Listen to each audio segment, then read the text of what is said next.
Саламатсыздарбы, урматтуу телекөрүүчүлөр. Бүгүн биз Курманжан Датка тууралуу айтабыз. Курманжан Датка тууралуу далай ирет жазылган. Тарыхтагы калган далай даректүү маалыматтар бар. Жана азыр дагы иликтенип жатат десем болот. Курманжан Датка тууралуу бир эле версия менен токтоп калышыбыз мүмкүн эмес. Бир эле тарыхый окуянын бир нече версиясы эл ичинде жаралышы мүмкүн. Анын үстүнө ошол убагында жазылып калбагандыктан мындай иликтөөлөр, илимий изилдөөлөр дайыма эле болуп турат десек болот. Курманжан Датканын ушундай кошогунан элдин баары таң калып, мунун акылдуулугунан аябай ар бир кадамынан элдин баары үлгү алып турган. Ал ушунчалык таасирдүү болгон. Анын сулуулугу, анын акылдуулугу ажарын ачып, төп келип, кылымда өзү ырында айткандай, кылымда бир жаралган данакер, акылгөй, асыл зат экендиги дайыма даана байкалып турган. Ошол жылы жакында эле дагы бир туугандарынан алдым бул кабарды. Ошол жылы Алымбек Датканын жайлоосу ээрсирип калбасын, Датканы жоктоп калбасын деп Алымбек Датка менен конгон жайлоого баратып дейт. Ар аттарга алдына карап килемдерди төшөтүп салдырып, кошок кошуп өткөн экен. Эл эки жагында жардап ушундай тиктеп турган экен. Ушунчалык айылдан жайлоого чейин бир токтобостон Алымбек Датканын ушундай баатырдыгын, акылмандыгын, жигиттигин, ар намыстуулугун ырга салып баратты дейт. Элдин баары кино көргөндөй таң калып, ошондогу элдин килемди жеткиргенине таң калат. Бир эле өзү эмес, бир канча аялдарды жандатып кошуп, ошо жайлоого чейин кошуп барган экен. Алымбек Датканын 40-ында мынтип кошкон экен. Кынап бир белимди буусамбы бегим, Кытайдан барып кол сурап, кунуңду өзүм куусамбы бегим? Кайрадан белимди буусамбы бегим? Калмактан барып кол сурап, өчүңдү өзүм куусамбы бегим? Оңдоп бир белимди буусамбы бегим? Орустан барып кол курап, өчүңдү өзүм куусамбы бегим деп кошкондо, боз үйдүн сыртында турган Кудайархан, бул катын орустан кол сураса, калмактан кол сураса, Кытайдан кол сураса, эмин-ак ордомду өрттөйт турбайбы деп Баткендеги чепти курган экен. Баткендеги чепти өзүнүн кара башын калкалаш үчүн курган экен.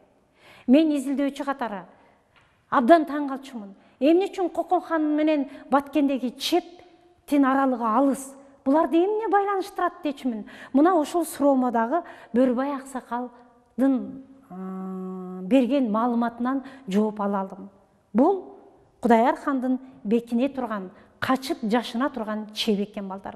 Ушул кезге чейин чеп азыр сакталып турат. Курманжан Датка орустар менен дипломатиялык мамиле жүргүзө алган, Скоблевдин кабыл алуусунда болуп, ал жерде дипломатиялык мамлекеттик деңгээлде иш жүргүзө алган, кагаздарга мөөр басып, мамлекеттик документтерге, келишимдерге мөөр баскан, ушунчалык салабаттуу адам болгон. Буну качан сабаттуу болгон эле деген да суроо туулушу мүмкүн. Алымбек Датка Ошко медресе курдуруп, ошол Ошко абдан көп аалымдардын китебин жыйган экен. Ал китепте перси тилиндеги көп адабияттарды жана ошол тажик тилинде, перси тилинде окута билген мугалимдерди да жыйган экен. Ошондуктан Курманжан Датка дагы, Надира бегим дагы ушул немеден окуп, Алымбек Датканын медресесинен фарсы тилин өздөштүрүп, экөө фарсы тилинде ыр жазышкан экен. Ошондо өзбектер эмне үчүн Надира бегим фарсы тилинде жазып калгандыгын билбей отурушат да. Анын табышмактуу сыры Надира бегим дагы Омар хандын аялы болгон да. Ошол Омар хан менен Кокон хандыгында жашап турганда Алымбектин медресесинде окуган экен. Алымбек Датканын медресесине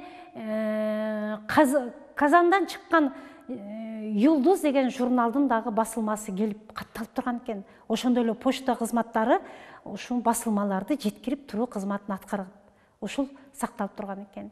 1876 жылы Кокон хандыгы толугу менен жок болгондо, толугу менен талкаланганда, Жаркынайым акылдуулук кылып, Курманжан Датка экөө биригип Кокон хандыгындагы бардык документтерди, архивдик материалдарды, Алымбек Датканын архивиндеги китептерди, документтерди өрттөтпөй сактап калган экен.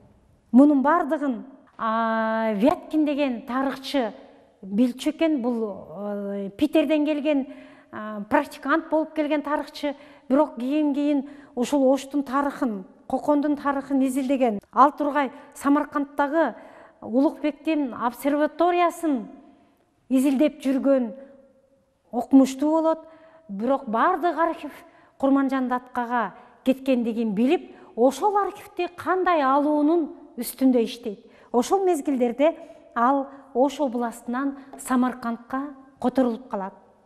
Вяткин Самаркандта дагы жолу болуп, ал бир чыгыш антрополог Абдул Саид деген окумуштуунун үйүндө квартирада туруп калат.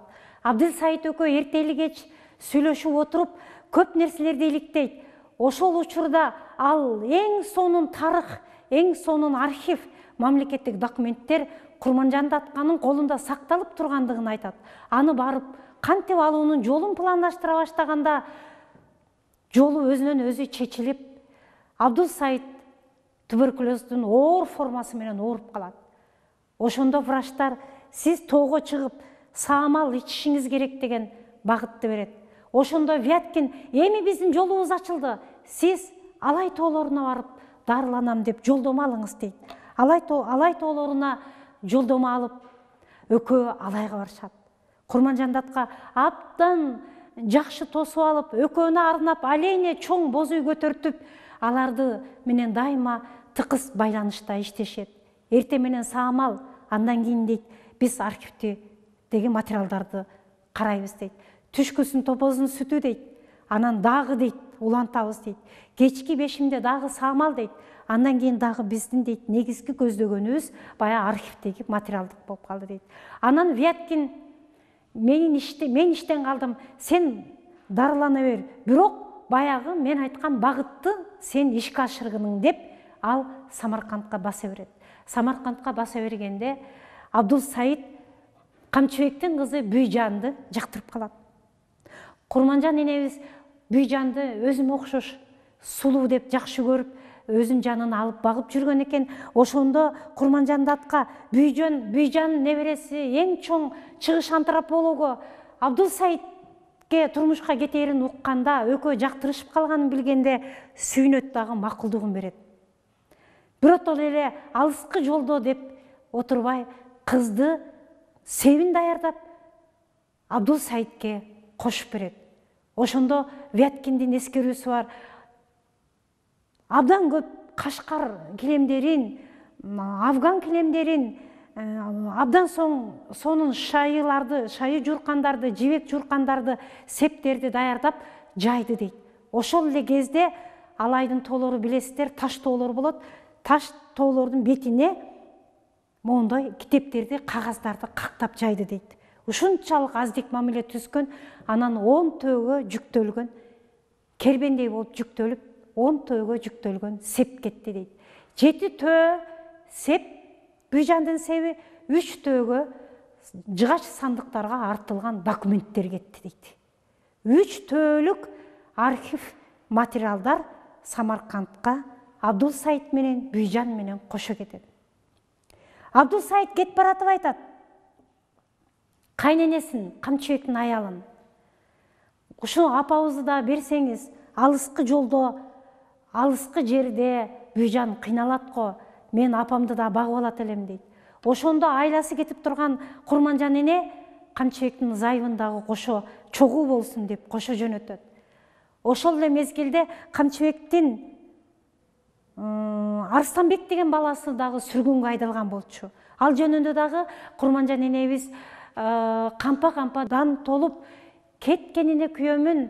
Арыстанбекти жаш кулум 16да сүргүнгө кеткенине күйөмүн деп ырдап жазган саптары бар. Көрдүңүздөрбү? Камчыбектин үй бүлөсү заматта бардыгы туш тарапка ушундай таралып калды. Эмне үчүн өзбектер бизден бир кылым мурун жазып койду деген маалыматыбыз мына ушул Абдул Саид менен кеткен архивден улам өзбек жазуучулары жазган экен. Өзбек жазуучулары жазып, абдан чоң чыгарма кылып жазып, Жалол Турсунов талкууга койгондо ал мындай деп айтат: мен Курманжан Алай Маликасы жөнүндө, Курманжан датка жөнүндө абдан көп жазып, эпикалык чыгармага айландыргым келет деп толкунданып, ыйлап, анан бирок мен чыгара албай, мындай немем дареметим жетпей, ушундай кыска бөлүп чыгарып атам деп ыйлап айткан жеринден кийин эле дейт, өзбектер: сен эмне үчүн Алай Маликасын мактайсың? Сен жаз, Надира бегимди көтөрүп жаз, Алай Маликасын кыскарт деп буйрук берип коет экен. Ошондон кийин бир жумадан кийин Жалол Турсунов өлөт экен. Бир жумадан кийин анын кол жазмалары жиксиз жок болот экен. Көрдүңүздөрбү? Биздеги кандай маалыматтар жок болуп отурган. Ал эми Алай Маликасы деп чыккан китеп кичинекей эле бөлүгү экен. Анан негизги бөлүгү жок болуп кетет. Ошону менен катар Вяткин менен Абдул Саид баягы архивдик материалдарды тескеп, сорттоп отуруп, бир кичинекей жибек жоолукту көрөт. Мындай түйүнчөктү. Ал түйүнчөктү чечип караса карта экен дейт, тытылган карта.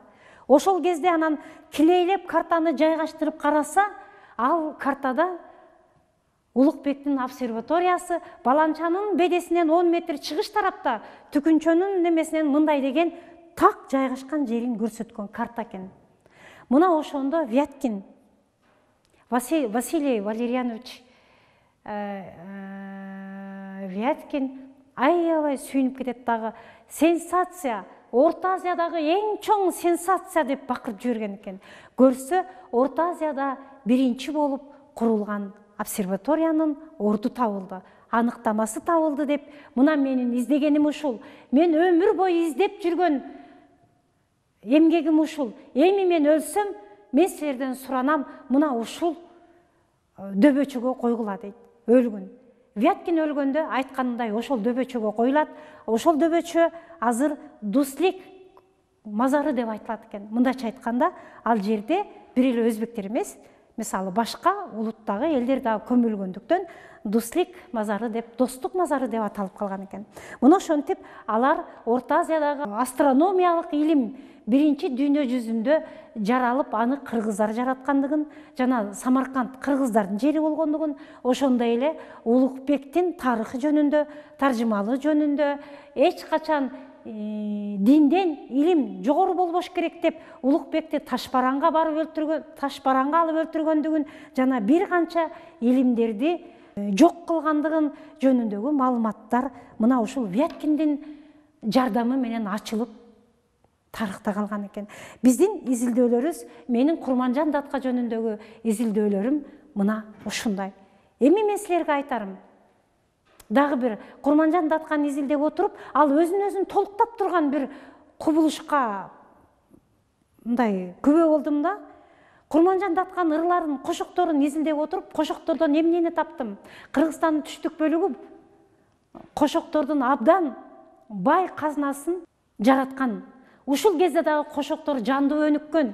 Ушул кезде дагы кошокчулар абдан тематикалык айткан, жакшы өнүктүргөн десек болот. Мен ушу Курманжан датканын кошокторун карап отуруп, кошоктор Кыргыз элинде, же болбосо Кыргызстандын түштүк бөлүгүндө айрыкча 5 учур менен, 5 этап менен, ошо 5 тематикада айтыларына көзүм жетти. Ал деген неме? Мисалы, биринчи угузуу кошок болсо, экинчиси өлүктүн үстүнө баргандагы учурчак менен айтылган кошок болсо, үчүнчүсү өлүктү жууп үйдөн чыгарып бараткандагы кошок болсо, төртүнчүсү мүрзөгө коюп келгендеги кошок болсо, бешинчиси ашында айтылуучу жыйынтык кошок экен. Булардын бардыгы бирин-бирин кайталабаган, бирин-бирине окшобогон тематикада айтылгандыгын, ошол тематикада кыргыздар айта билгендигин ажыратууга болот. Мен ушунун бардыгын мисал менен мүмкүн болушунча изилдеп, кошоктун 5 учуруна мисал келтирдим. Бир учкай айтып кетсем, угузуу кошогу кыргыздар билесиздер, комуздун күүсү менен же табышмактуу ыр менен угузган. Ал эми өлүктү угуп үстүнө бараткандагы учурчак менен айтылат дедик. Аны мисалы жайылган сууну кечпедим, жаның барда жетпедим, жаның барда мен жетсем болбойт белем садага деп мындай ошол учурчак менен айтылган. Ал эми өлүктү жууп чыгарып баратканда айдай бир жаркын жүзүң эми ай тийбес жерде калабы деген мааниде ырдаган. Өлүктү коюп келгенде касиеттүү денеңди кара чым басып калдыбы? Айдай бир жаркын жүзүң эми ай тийбес жерде калдыбы деп өткөн чакта ырдап атат. Көрдүңөрбү? Андан кийин жыйынтык кошогунда